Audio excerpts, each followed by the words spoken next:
catch a trout, try to remember you want to wet your hands. Cool. Yeah, I'll lift her.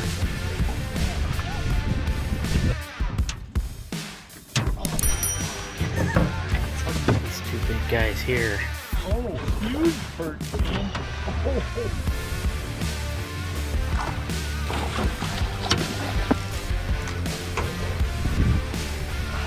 Hopefully it didn't swallow it. Oh, nice one. There you go. That's a good one there. Yeah. Man.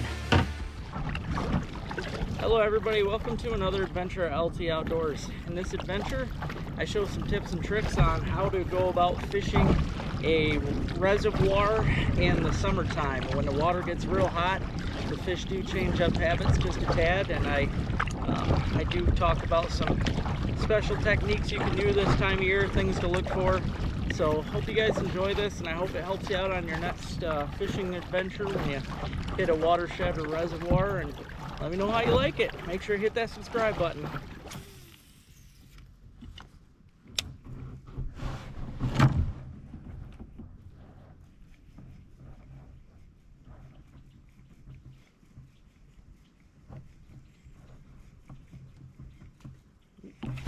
Got it. That's a nice bass. That's not what I need to win, but it's a nice one. First bass of the day anyway. Good chunker. They are so dirt coming out of this water. Probably because they're living in these muck beds. Nice looking fish.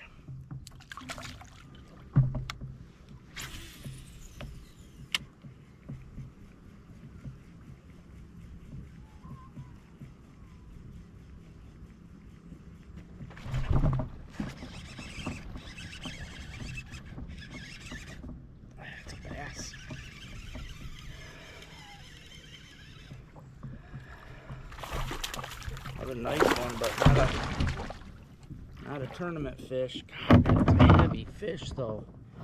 Wow, he must be feeding strong on them bluegills. That is a little fish, but I bet you he's everything 2.5, 3 pounds. That's a chunker.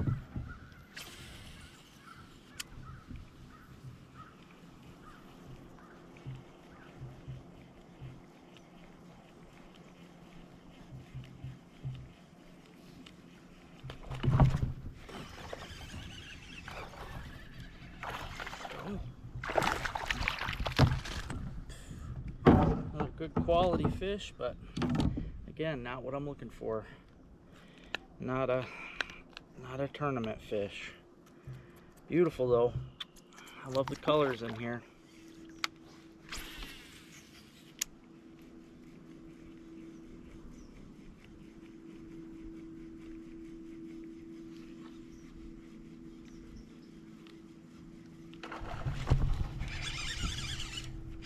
That's a nice one.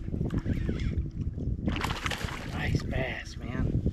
Again, I don't think it's nope, not a tournament fish, but still, man, they are awesome. Look how fat that is. These fish are eating good.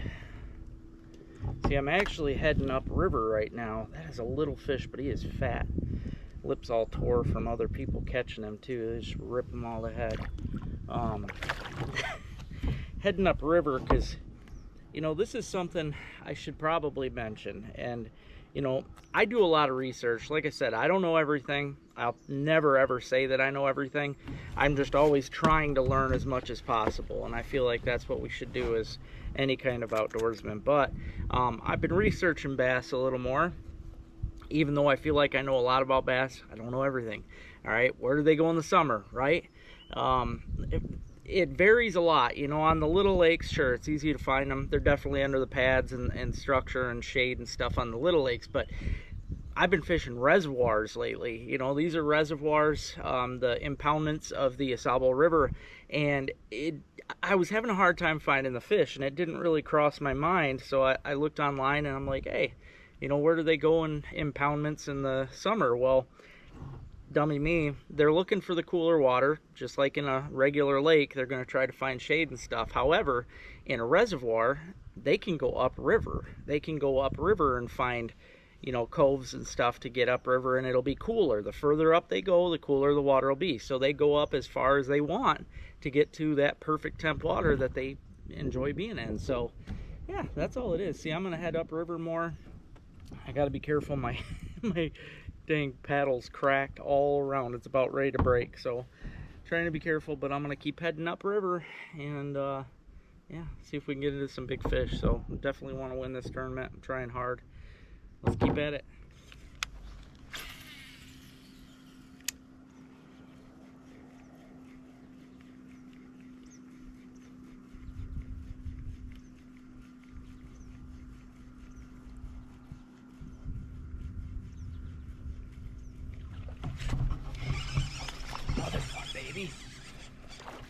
I went most of the time, I mean hours, in the lake itself, not finding crap, guys.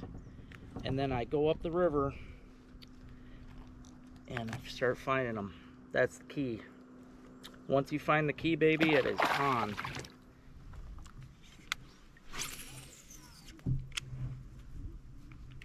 Ooh, here we go. Seen that weight coming. Nice bass. Oh yeah. Oh, he threw it. He still wasn't big enough for the tournament, but probably an 18. That's a good fish. Oh, here we go.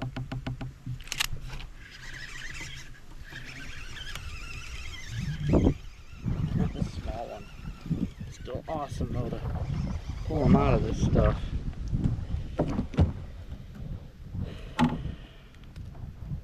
I am in the thick of the thick right now. Pretty. Ooh. Right here. Another little one, I think. They're piled in this little corner back here. I don't know why. I think this is as far as I can go over here, but they are just stacked. Hopefully there's more. That's awesome. That's two and lost one right out of this little corner.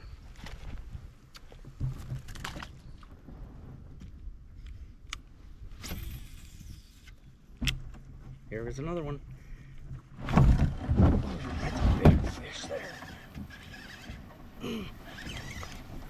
Come on out of that.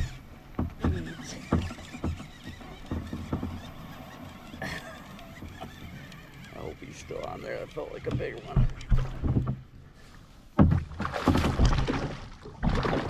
Yeah, that's a nice fish.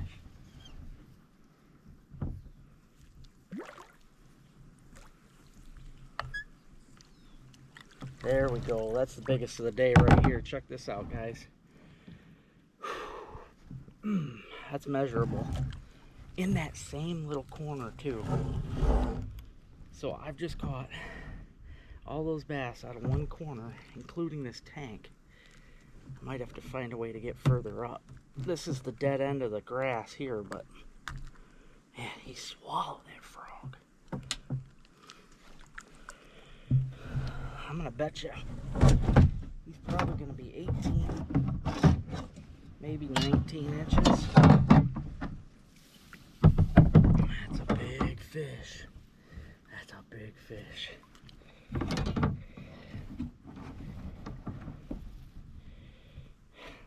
$19 inches. That's a 19.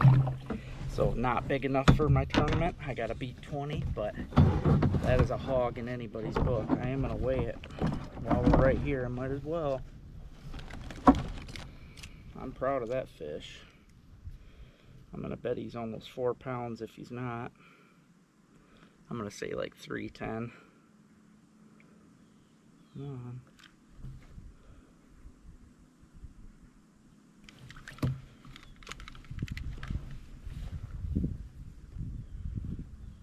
$3.7. I'm getting good at this. I'm getting good at this. Thank you so much for that fight, baby. You are beautiful. See you another day.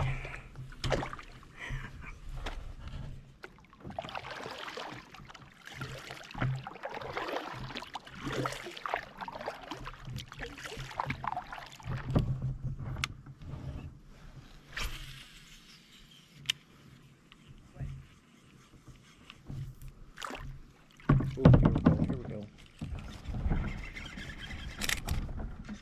Oh no, the clutch. Luckily it wasn't a giant one or I might have lost it. Pretty good though. The clutch got stuck on me. Got a good feeling we're getting further upriver. And it's looking really nice up here.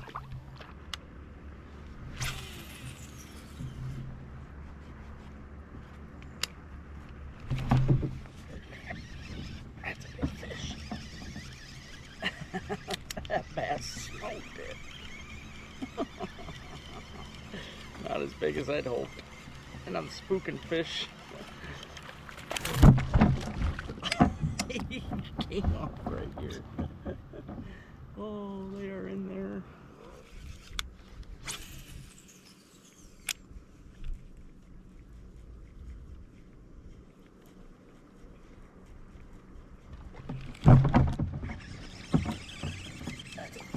That's a nice fish. Wish I still had my head cam on. That was a good jump he gave me. Not very big, but he come flying out of the water. I'm telling you, can't beat the jackal frog. I've tried a lot of frogs. Even though they're expensive, they are definitely the best.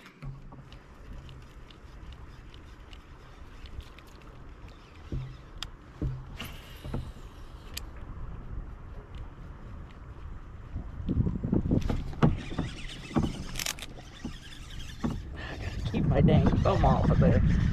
It messes me up every time. This ain't a big one, but fish is a fish.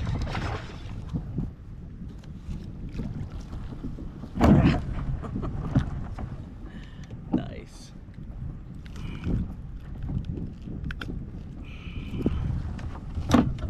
Sure are fun to pull out of this stuff. Combat fishing at its finest. Now I want to show you guys the kinds of stuff that I'm fishing in. If you look right ahead, you'll see all that stuff on the top of the water. Now you'll see it right here too, all over underneath here. This is the kind of stuff that I've been getting all my best fish in lately. And I'm gonna tell you why. These are weed mats, okay? And they're actually a lot of fun to fish, you know. I always overlooked them before, but I'm telling you right now, don't overlook them. These things happen because all the speedboaters and boats out there tearing up weeds, and you know, the weeds float around on the surface until they come in contact with a weed bed and then they get stuck, or they float around. Some of them I'm sure float around for a while, but for the most part they get stuck in a spot and then that's where they sit. Look at that. I better get my line in the water. Just had a big fish. But that's what I wanted to tell you guys anyway. The weed mats are definitely where it's at. They hold some beautiful fish. They work as a huge canopy. They're probably the best source for shade for these fish. I mean, sure, lily pads and all that stuff is good and all, but something like this is just a massive, I mean, think of it this way, it's kind of like a dock section, except it's massive. I mean, these could span quarter mile. I mean, you can have massive weed patches like this, weed mats as they're called, I guess. But yeah, absolutely awesome. Don't pass them up. I've also seen Kevin Van Dam. I watched a few videos of him fishing weed mats. He likes to fish them with jigs. So that's something I should probably work on. I've never really jig fished weed mats, but the fish are in there. So I think if you can find the fish, drop a jig down through the mat. You want to use a heavy one, obviously, but if you can drop down through that mat and get in front of them fish, they'll smoke it. So I don't know, I'm gonna keep topwater fishing these mats, see if I can get a bigger one. Gotta try and beat 20.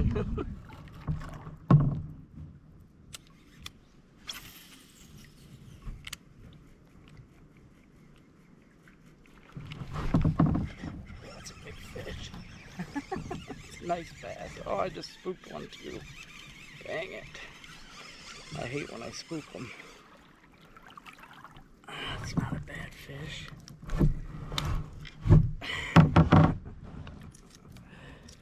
Smoking the frog. I am definitely a frog addict. That is for sure.